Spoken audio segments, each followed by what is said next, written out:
Прямо перед майскими праздниками девочка поступает она уже с явлениями ОРВИ.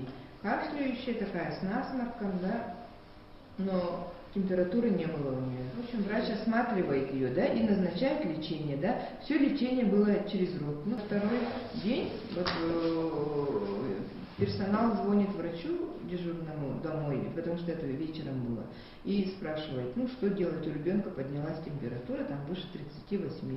Парацетамол дали, она не спадает, да.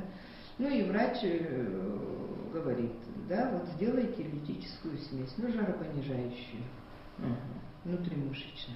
И медсестра ставит ей укол внутримышечный, и температура спадает, и на месте инъекции у нее маленький инфильтрат назывался, такое уплотнение на месте инъекции. Ну, во-первых, это чем можно объяснить? У девочки же ДЦП, у нее вот спастика такая выраженная, мышцы все спазмированные. Ну, врач ей назначает лечение, там, мазевые повязки.